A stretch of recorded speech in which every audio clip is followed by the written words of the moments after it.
అధ్యక్ష,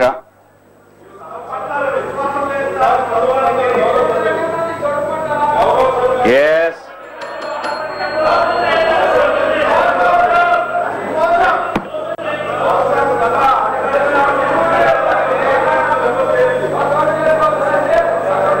అధ్యక్ష,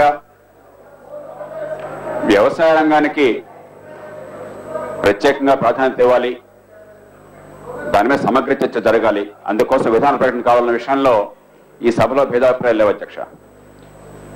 నేను ఈవేళ ఇది బడ్జెట్టా లేకపోతే విధాన ప్రకటన దానిలో వెళ్ళదలుచుకోలేదు. ఏదో పొరపాటు జరిగింది సవరించామని చెప్పన్నారు, పెద్దానికి చర్చ అక్కర్లేదు. అట్లాగే దీనిలో విశ్లేషణ కూడా చేసుకో, దానికి బడ్జెట్ చర్చలు చేద్దాం మనం అవకాశం ఉంటే. కానీ అధ్యక్ష, ప్రభుత్వం కావాలని చెప్పని సభని రాష్ట్ర ప్రజల్ని తప్పుదోవ పట్టించింది. అధ్యక్ష, గత సంవత్సరం వారు చదివినటువంటి లెక్కల ప్రకారమే 79,924 కోట్ల రూపాయలని చెప్పన్నారు అధ్యక్ష. దానిలో పంట రుణాలు 52,972 కోట్ల రూపాయలు ప్రతిపాదించారు గత సంవత్సరం.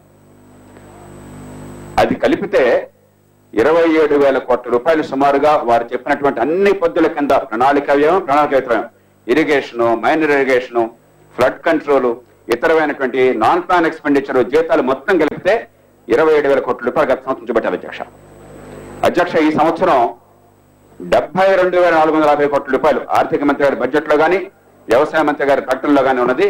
72,450 కోట్ల రూపాయలు రుణాలు, వ్యవసాయ రుణాలు అధ్యక్ష. అది పోగా విచిత్రంగా గత సంవత్సరం 27,000 కోట్ల రూపాయలు వ్యయం చూపెడితే ముఖ్యమంత్రి గారు ఈ సంవత్సరం మీ లెక్కల ప్రకారం 26,000 కోట్ల రూపాయలు అవుతున్నది. అంటే గత సంవత్సరం కంటే వ్యవసాయం అనుబంధ సబ్జెక్టుల్లో ప్రణాళికేతర వ్యయం కలిపి, నిజానికి ప్రణాళికేతర వ్యయం పెరుగుతుంది, జీతాలు పెరుగుతుంటాయి కాబట్టి ప్రణాళికేతర వ్యయం పెరుగుతుంది, కలిపి 1,000 కోట్ల రూపాయల ఖర్చు తగ్గింది.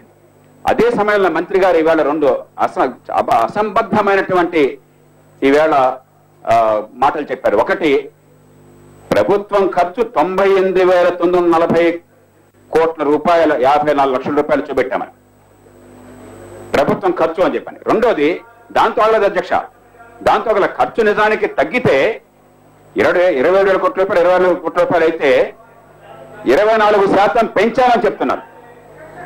అంటే ఖచ్చితంగా ఈ సభని, ఈ రాష్ట్ర ప్రజల్ని తప్పుదో పట్టించేటువంటిది చాలా దారుణమైన అధ్యక్ష. ప్రివిలేజ్ ఇష్యూ అది, అందుకే మీకు నోటీస్ ఇచ్చాను. దయచేసి ఈ సభా మర్యాదని కాపాడండి. దయచేసి రాష్ట్ర ప్రజల్ని తప్పుదోవ పట్టించకుండా మీరు రక్షించాలని కోరుకుంటున్నాం.